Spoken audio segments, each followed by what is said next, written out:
Well, welcome back, Silver Tubers, for the final installment of Building a Watch. So earlier we went ahead and applied the dial to the movement, thanks to ajuset.com, and we got the hands on. Now off camera I went over the dial with a fine-tooth comb to make sure there was no dust on it. It's not a very romantic part of the job of building a watch. I did the same thing with the case that you guys had selected, and I already have my finger cuts on, so we went with a polished case, brushed lugs, polished sides. So now we are going to marry the case to the movement dial and hands and fit the winding stem, and then we will have a watch. So the first thing that I'm going to do, you'll notice that the movement is under cover. It's sitting on what is known as a casing cushion. It's a black leather cushion with a little bit of foam underneath it, and that allows me to depress this over it in just the right position. And so I'm going to try to get this down here and lower the camera so you guys can see as I line it up, because I have to pay attention to what I'm doing, not the camera. So we want to make sure that the crown is going to be at 3 o'clock, right where our date window is. And so I've also already removed the testing stem, because in this video we're going to install the actual stem that will stay with the watch. So very gently, without disturbing any of the hands, I'm going to set this on here, and just like that. So now the movement is in the watch, but we need to rotate it over and make sure that we are lined up. And what we're looking for is the hole in the side of the case where the crown goes, and this little passageway right here, we need this all to be lined up, and that'll tell us that the dial should be in the right position inside the case, so you don't have a crooked dial. So I'm going to rotate this just a little bit, and I'm going to use my testing stem to make sure that this goes in and out without any resistance. So it's passing in and out, and I'm going to use my watchmaker's pick.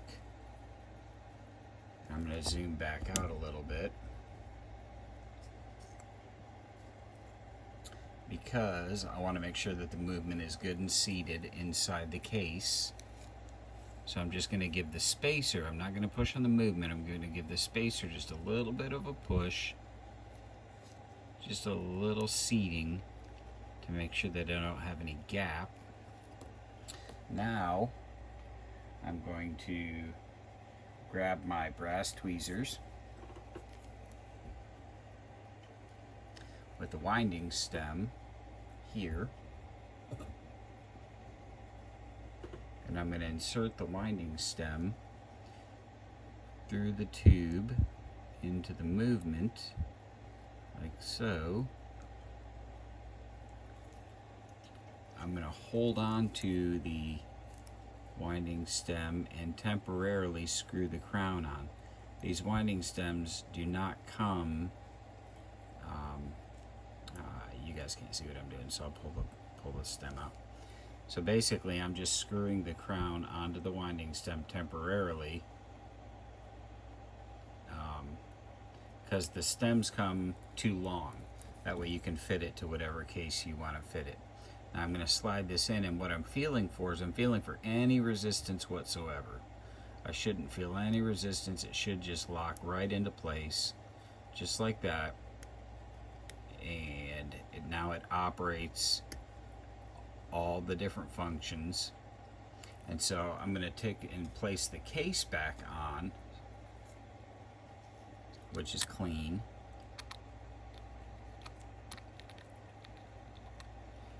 going reverse thread because I don't want to cross thread the case. And I'm just gonna finger tighten this down because I want to get a look at the dial, make sure that everything is exactly how we want it to be. So, looks lined up. Remember we chose that sapphire crystal that had just a very gradual dome, not much of a dome on that crystal, and so. And we want to make sure that all the functions still work. So right now we're in winding mode. Winding mode looks good. But you notice how my stem is not centered in the hole. That means the movement needs to move up just a little bit. But I'm going to go ahead and test all my functions. So I'm going to pop it out one position. And my date lines up nicely in the window. And pop it out one more position. Now this is known as what's known as a hack setting movement, meaning if I pull it out again, it should stop the second hand, and that way you can synchronize with another watch. Or if you want to set the time precisely, you can synchronize it with a little bit of dust on the crystal. You can synchronize it with a known time source. And so I want to make sure that my calendar is going to roll over as it should.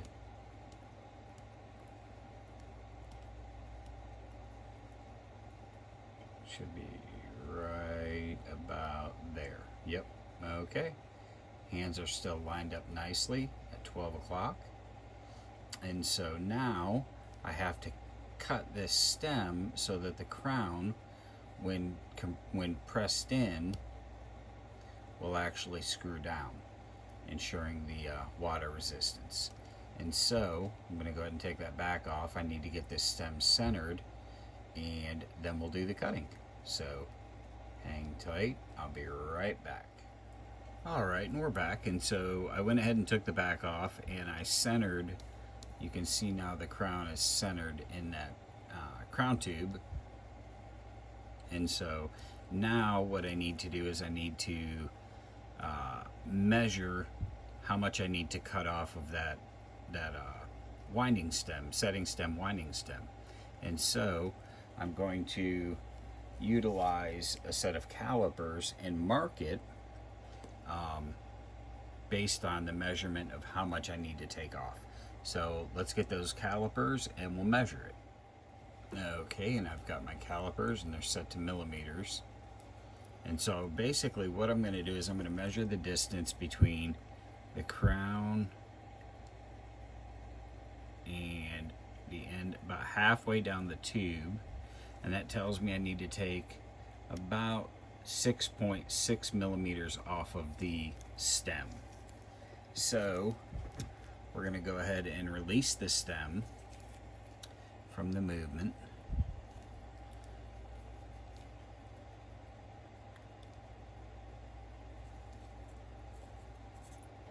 Like so. We're going to go ahead and cover the movement because we don't want to just leave it exposed like that. We're going to unthread the crown off of it,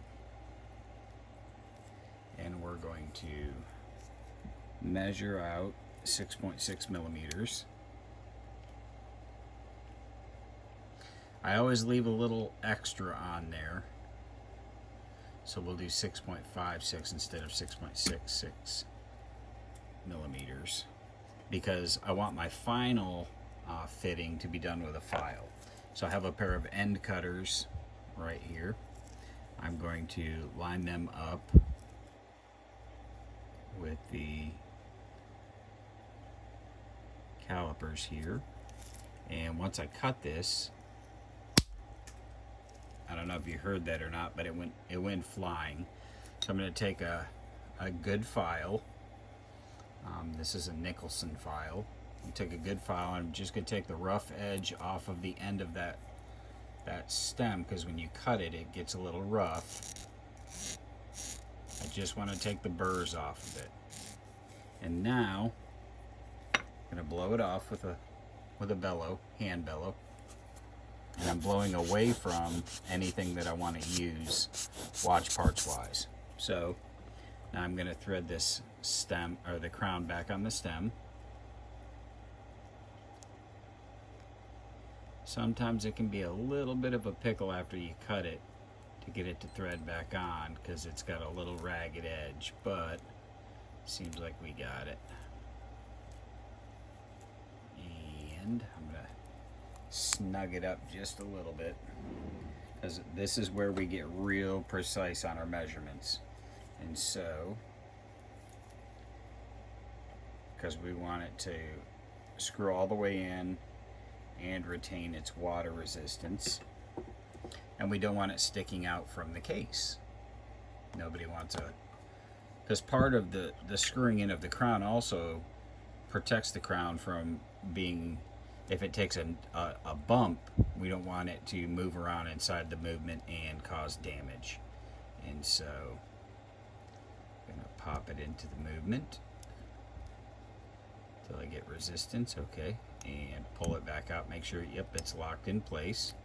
And so let's start to screw down the crown if we have enough. And this is a little bit difficult to do with finger cots on, just because the finger cots want to create friction on the winding stem. Looks like we need to take a little bit more off, because it's not wanting to grab the threads. But like I said, this is a process. So I'm going to go ahead and pause the video for a second and take a little bit more off. I know you don't want to keep seeing me cut a little here, a little there. Hang tight.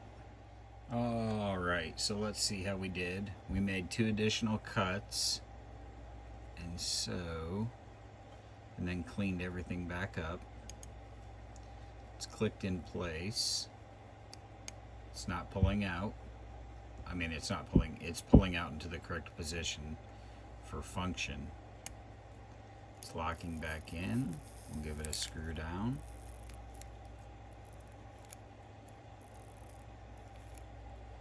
And still have a slight gap between the case and the crown. Might take just a little bit more filing, but, and I can do that off camera.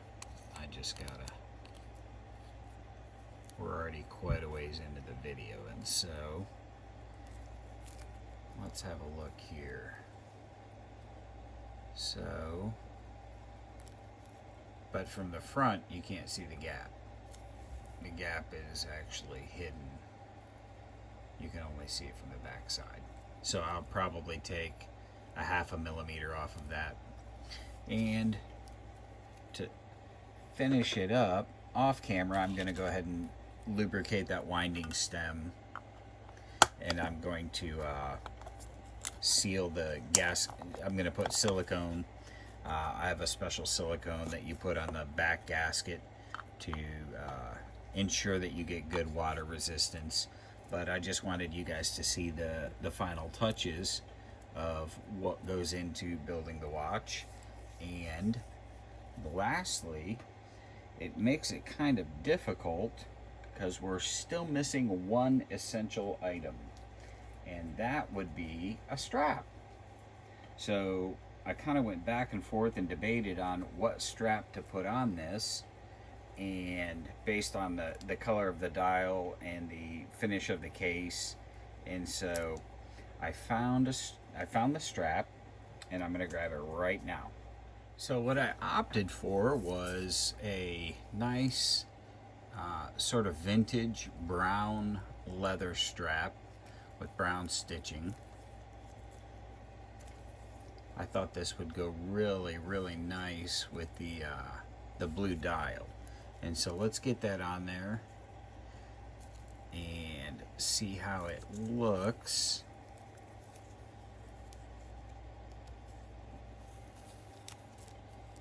And we want to be very careful. We just built this. We don't want to scratch it up. So we're going to use the proper tools to get there we go. Okay. that side's in.